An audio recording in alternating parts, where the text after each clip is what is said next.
बात करेंगे देश के 100 करोड़ से ज्यादा लोगों से जुड़ी खबर की। आपके पास अक्सर अनचाही कॉल्स आती होंगी, प्रमोशनल मैसेजेस आते होंगे, लेकिन अब इन पर लगाम लगने वाली है क्योंकि सरकार कंज्यूमर्स को राहत देने के लिए जल्द ड्राफ्ट लेकर आएगी। पेड रिव्यू, अनचाही कॉल्स आज के लिए कंज्यूमर्स की समस्या बन चुकी है। ऑनलाइन शॉपिंग में पेड रिव्यू की बड़ी भूमिका होती है, जिन्हें देखकर ग्राहक शॉपिंग के लिए प्रभावित होते हैं, लेकिन रिव्यू वास्तविक नहीं होते। दूसरा, अनचाही कॉल भी कंज्यूमर्स की परेशानी का सबब बनती है। अब कंज्यूमर अफेयर्स डिपार्टमेंट ने ऐसे पेड रिव्यू और अनचाही कॉल्स पर रोक लगाने से जुड़ी गाइडलाइंस का ड्राफ्ट तैयार कर लिया है। ड्राफ्ट के पॉइंटर्स पर 2 दिन बाद यानी 17 मई को बैठक होगी और ड्राफ्ट को अंतिम रूप दिया जाएगा।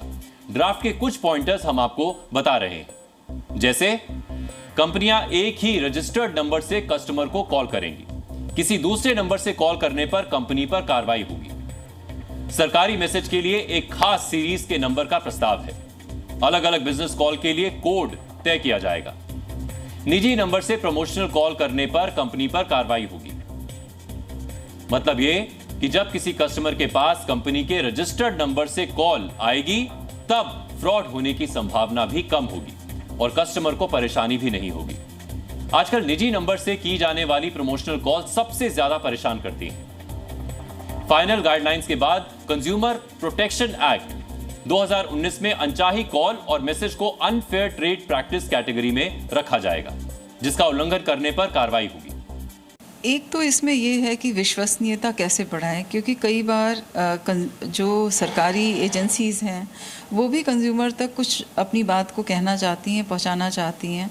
तो कंज्यूमर एक ये सुझाव आया कि क्या हम एक डेडिकेटेड सीरीज़ को हम ले सकते हैं, जिससे कंज्यूमर पहचान जाए कि भाई ये एक सरकारी निकाय से ही उस तक एक मैसेज आया है और इसमें कोई घबराने की बात नहीं, किसी तरह का संकोच रखने की ज़रूरत नहीं है। दरअसल भारत में फर्जी रिव्यू को लेकर अभी कोई नियम नहीं है, लेकिन दुनिया के कई देशों में कड़े नियम हैं। थाईलैंड में आज ही एक ब्रिटिश टूरिस्ट को गलत रेटिंग देने के मामले में जेल में डाल दिया गया। ब्रिटिश टूरिस्ट शॉर्टकट के लिए रेस्टोरेंट से गुजर रहा था, इस वजह से रेस्टोरेंट मालिक से उसका झगड़ा हुआ। बाहर आकर टूरिस्ट ने रेस्टोरेंट को गलत रेटिंग दी, जिसके बाद रेस्टोरेंट मालिक ने इससे बिजनेस पर असर पड़ने की बात कहकर शिकायत कर दी। पुलिस ने शिकायत पर ब्रिटिश टूरिस्ट को गिरफ्तार कर लिया। थाईलैंड में किसी की प्रतिष्ठा या बिजनेस को नुकसान पहुंचाना अपराध है। फ्रांस में भी नियम है कि अगर कोई ग्राहक बिना खरीदारी किए फर्जी रिव्यू या रेटिंग देता है तो 3 लाख यूरो यानी करीब 2 करोड़ 70 लाख रुपए तक का जुर्माना लग सकता है। ब्रिटेन में नियम है कि अगर फर्जी रिव्यू कराए गए तो कंपनी पर कुल टर्नओवर का 10% जुर्माना लगाया जा सकता है।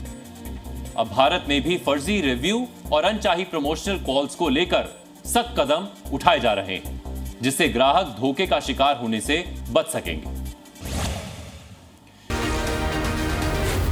जी न्यूज़।